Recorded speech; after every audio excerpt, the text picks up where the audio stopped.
മുഖ്യമന്ത്രി പ്രഖ്യാപനം വൈകുന്നതിനിടെ വീണ്ടും നേതാക്കളുടെ പേരിൽ ഫ്ലെക്സ് പോര്. എറണാകുളം പള്ളുരുത്തിയിൽ VD സതീശനും ഷാഫി പറമ്പിലിനും അനുകൂലമായി ഫ്ലെക്സ് സ്ഥാപിച്ചു.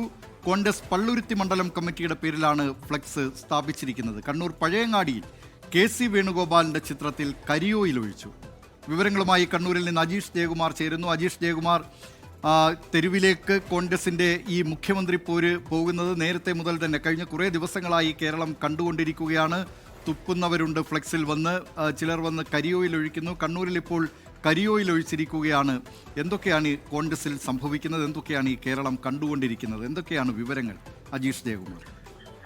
ദിലീപ് കുമാർ, ഈ പരസ്യമായ വിമർശനം പാടില്ല എന്ന നേതൃത്വവും ഒപ്പം തന്നെ ഈ നേതാക്കളും ആവശ്യപ്പെട്ടതിന് പിന്നാലെ വീണ്ടും കണ്ണൂരിൽ ഇത്തരത്തിൽ നേതാക്കളെ വിമർശിച്ചുകൊണ്ട് അല്ലെങ്കിൽ നേതാക്കൾക്കെതിരെ വിമർശനവുമായി പ്രവർത്തകർ രംഗത്തെത്തുകയാണ്. ഈ പഴയങ്ങാടി പോലീസ് സ്റ്റേഷന് മുന്നിൽ സ്ഥാപിച്ചിരുന്ന ഫ്ലെക്സ് ബോർഡിലാണ് അതിൽ KC വേണുഗോപാലിന്റെ ചിത്രത്തിൽ മാത്രമാണ് ഇപ്പോൾ കരിയോയിൽ ഒഴിച്ച നിലയിൽ കണ്ടെത്തിയത്. അത് 4 പേരുടെ ചിത്രങ്ങൾ ഉണ്ടായിരുന്നു. KC Venugopal, Ramesh Chennithala, VD Satheesan, KPCC president Sunny Joseph. നമ്മുടെ സർക്കാർ അധികാരത്തിലേക്ക് എന്ന തലക്കെട്ടോടെ ഈ ഫ്ലെക്സ് നേരത്തെ സ്ഥാപിച്ചത്. തെരഞ്ഞെടുപ്പ് വിജയത്തിന് പിന്നാലെയായിരുന്നു ഈ ഫ്ലെക്സ് ബോർഡ് സ്ഥാപിച്ചത്. ആ ഫ്ലെക്സ് ബോർഡിലാണ് KC വേണുഗോപാലിന്റെ ചിത്രത്തിൽ മാത്രമായി കരിയോയിൽ ഉപയോഗിച്ചിരിക്കുന്നത്.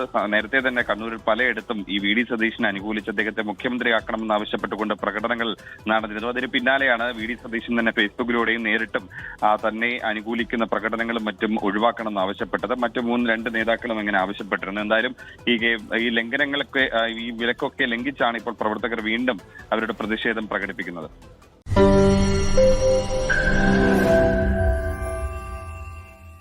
ലോകത്തെവിടെയായാലും ഏത് സമയത്തും 24 വാർത്തകളും ഓഗ്മെന്റഡ് റിയാലിറ്റി പാക്കേജുകളും എക്സ്പ്ലെയിനറുകളും വിശദമായി കാണാൻ ഞങ്ങളുടെ YouTube ചാനൽ നിങ്ങൾക്ക് സബ്സ്ക്രൈബ് ചെയ്യാം.